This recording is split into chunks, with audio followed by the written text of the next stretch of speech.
पूज्य पंडित युवराज पांडे जी को मैं सादर मंच पर आमंत्रित करता हूँ। हम सबके उत्साह को अंतिम विराम देते हुए महाराज जी से करवत निवेदन है, हम सबको संबोधित करेंगे। बोलो छत्तीसगढ़ महतारी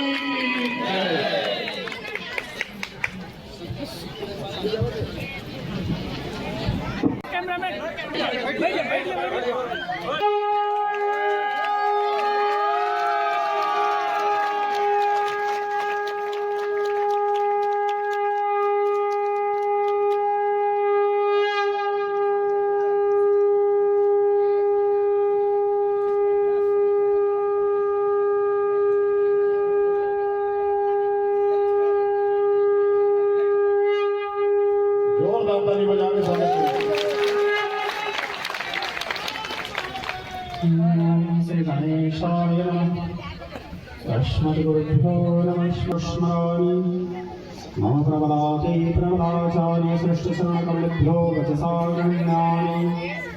सम्पूर्णतं ब्रह्मगुरुश्रेष्ठ भगवान् श्री जगन्नाथ परापराणं परमाशक्ति गुरुमाता भगवती महालक्ष्मी चरणकमलेभ्यो नमः सर्वत्र समर्पयामि।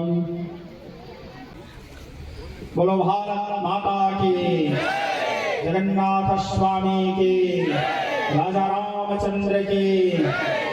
आप लोगों की जयकारा मजेदार नहीं है। सारे युवा बैठे हैं। अभी हमारे सम्माननीय भाई जैसे हमारा नाम लिया, आप लोग ऐसे जोश में चिल्लाए, हमको लगा अरे आप लोगों को मानो हमारी इंतजार था। लेकिन जब मैं जैसे मैं जय बोला रहा तो फिर आप लोग कमजोर पड़ गए। जयकारा इतना जोर से होना चाहिए तो हमारे गांव तक सुनाई देना चाहिए कि मैं अभी तक गांव तो नहीं पहुंचा हूँ, ठीक है, क्योंकि कार्यक्रम समापन करके सिर्फ यही आया हूँ। तो हमारे गांव हमारे क्षेत्र वाले सोच रहे हैं कि क्यों नहीं आए हैं अभी तक, उनको पता चलना चाहिए ना कहाँ है, इसलिए नहीं आ रहे हैं, ठीक है। बोलो भारत माता की, जगन्नाथ की, छत्तीसगढ़ महतारी की।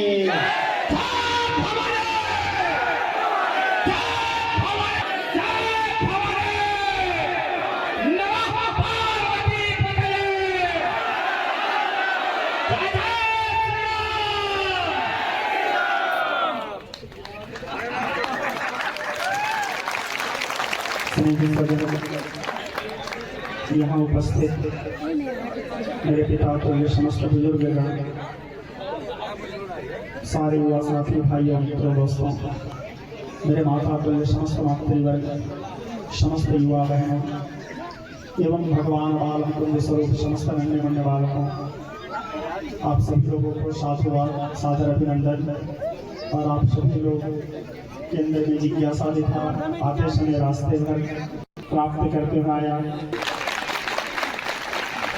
हमारे बड़े ही सम्माननीय चंद्रशेखर वर्मा जी, उनसे तो मेरा मिलन बहुत पहले से था, लेकिन उनकी इच्छा था कि मैं यहाँ 5 दिवसीय कथा करूँ और यहाँ कथा करना था मेरे को 5 दिवसीय, लेकिन मेरा संयोग बस 1 वर्ष पूर्व ही सारे कार्यक्रम निर्धारित हो जा रहे हैं। तो इसीलिए यहाँ कथा नहीं कर पाया। तो मैं चंद्रशेखर वर्मा जी से बोला कि वर्मा जी मैं 1 दिन के लिए भी आऊँगा जरूर, क्योंकि मेरे मुझसे बहुत स्नेह प्रेम करते हैं, तो आना था। और आगामी सत्र में अभी मेरे नए सत्र का शेड्यूल नहीं बना है। जगन्नाथ जी की कृपा हुआ, रघुनाथ जी की कृपा हुआ, माँ भारती की कृपा हुआ, तो आप लोगों के बीच में फिर 5 दिवस में नहीं सीधा 7 दिवसीय राम कथा करेंगे।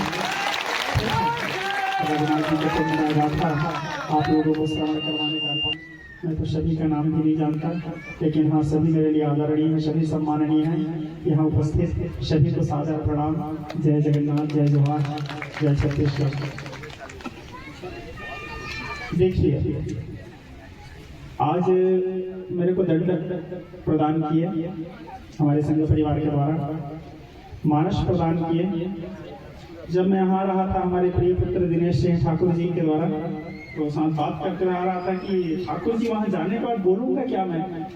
मेरे को वर्मा भैया बोले हैं कि महाराज जी आपको उद्बोधन करना है।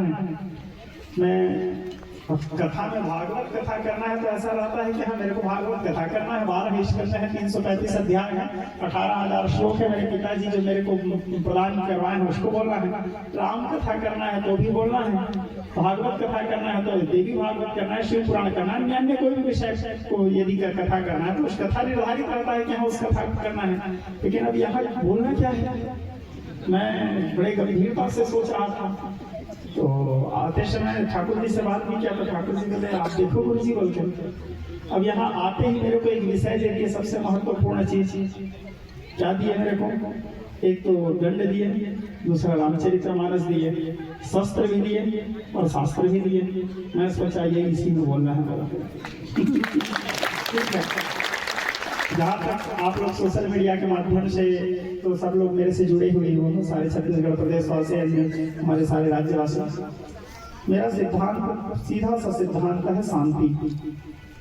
मैं सदैव शांति के मार्ग चाहता हूँ सारे युवाओं के बीच में, क्योंकि मैं भारत को जिस दृष्टि से देखा हूँ, मेरा भारतवर्ष बुद्ध का भी देश है और युद्ध का भी देश है। मेरे भारतवर्ष बुद्ध का भी देश है और युद्ध का भी देश है। युद्ध के देश कैसे है उसको तो आप लोग जानते ही हो, और बुद्ध के देश कैसे है उसको भी आप जानते हो, ज्यादा परिचय देने की आवश्यकता नहीं। व्यक्ति के जीवन में शस्त्र और शास्त्र दोनों आवश्यक हैं। आप लोगों को शायद मेरे स्वभाव पता होगा या शायद नॉलेज भी होगा। जगन्नाथ जी की कृपा से मैं धनुर्विद्या भी करता हूँ और फरसा मेरे प्रिय अस्त्र है, फरसा चलाता हूँ। तो धनुष और फरसा मेरा मुख्य उसमें लगन है। और कभी सरकार मेरे को इस प्रकार से आदेश दिया कि क्या उसको मैं कहीं पर प्रियाम लेके निकल जाऊंगा तो भी एक तो केस चढ़ जाएगा। ठीक है, तो जब भी अभ्यास करता हूँ तो अपने जो हमारे खेत में जो गौठान है वहाँ बैठ करके हमारे फार्म हाउस में हमारे पिताजी के द्वारा बना वही अभ्यास करता हूँ। और अभ्यास करने का समय भी बाल्यावस्था में थोड़ा सा उसमें रुचि था, और उसके बाद यत्र तत्र भगवान के कथा में समय बीत गया। अस्तु, तो शस्त्र जीवन में आवश्यक है और शास्त्र भी आवश्यक है, क्योंकि मेरे को लगता है शस्त्र विहीन आचार्य अपने शास्त्र की भी रक्षा नहीं कर सकता, और शास्त्र हमारे जीवन का आधार है। शास्त्र हमारे जीवन का आधार है, क्योंकि शास्त्र ही हमको सन्मार्ग में चलने की शिक्षा देता है। वो हमको, जैसे रामचरितमानस आज हमारे पास आया, मानस क्या है, कोई राम रावण की लड़ाई झगड़ा का विषय है कि राम जी जन्म लिए रावण को मारे। रामचरितमानस एक धर्म ग्रंथ है जो पग पग में हमको शिक्षा देता है।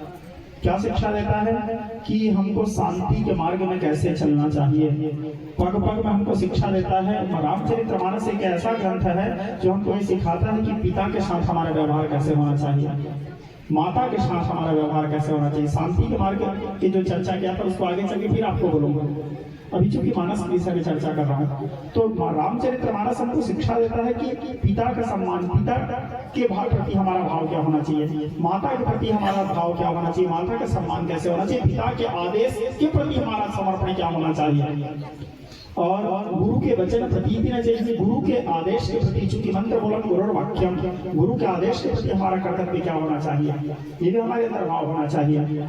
साथ ही हमारे भीतर में पत्नी के प्रति क्या दायित्व है, पिता के प्रति, पुत्र के प्रति क्या दायित्व है, प्रजा के साथ हमारा व्यवहार कैसे होना चाहिए, मित्र के साथ हमारा व्यवहार कैसे होना चाहिए, समाज के साथ हमारा व्यवहार कैसे होना चाहिए, दास के साथ हमारा व्यवहार कैसे होना चाहिए, और अपने शत्रु के साथ व्यवहार कैसे होना चाहिए। ये शिक्षा भी रामचरितमानस देता है।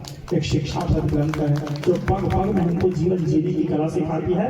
राम जी का जो लीला है, रघुनाथ जी हमारे भारतवर्ष के राष्ट्र पुरुष हैं, भारत माँ के संतान हैं, माँ भारती के पुत्र हैं। रघुनाथ जी हमारे भारत के रत्न हैं, क्योंकि भारत तो ऐसे भी रत्न गर्भा है, रत्नों को जन्म देती है। राम जी तो सदैव अपने आप को माँ भारती के पुत्र माने हैं, और हम भी माँ भारती के पुत्र ही मानते हैं रघुनाथ जी को। तो राम का अर्थ ही है, रा अर्थात राष्ट्र, माँ अर्थात मंगल। राम जो राष्ट्र मंगल करे वो राम, ठीक है। तो राम, देखो भगवान के दो अवतार हुए हैं। ऐसे तो भगवान मत्स्य कुर्म ब्राह्मण ऋषि को वामन तथा राम राम राम अष्टपुत्र कविता स्मृता अनेक अवतार हुए हैं। और अवतार के कारण भी आप लोग जानते हो, यदा यदा हि धर्मस्य ग्लानिर्भवति भारतम धर्मस्य तदात्मानं सृजाम्यहं परित्राणाय साधूनां विनाशाय च दुष्कृतां धर्म संस्थापनार्थाय संभवामि युगे युगे। भगवती भगवद्गीता चौथा अध्याय के अनुसार यदा यदो वृदिश्य वचयो वृदिश्य पावनं तदा भगवान् सम्मात्मानं सृजते हरि। श्रीमद्भागवत दशम स्कंद के अनुसार यदा यदा वाधादानवत्था भविष्यति तदा तदा तर्याहि करिष्यामि करि संशय। देवी सप्तशती मार्कंडेय पुराण के अंतर्गत सावर्णी मंत्र की कथा के अंतर्गत 10वां अध्याय। रामचरितमानस बालकांड जब जब होई धर्म की हानि बाढ़ असुर अधम अभिमानी तब तब धरि हरि विविध शरीरा हरि कृपानिधि सज्जन पीरा चारों भावों का अर्थ एक ही है। भगवान का अवतार के केवल मुख्य सिद्धांत 3 होते हैं। परित्राणाय साधूनां, साधुओं की रक्षा के लिए, विनाशाय चतुष्कृतां, दुष्टों के विनाश के लिए, नकारात्मक ऊर्जाओं के विनाश के लिए, अधर्म संस्थापनार्थाय, धर्म की स्थापना के लिए, धर्म की रक्षा के लिए बार बार भगवान इस धराधाम में आते हैं। यद्यपि वो निर्गुण है, निराकार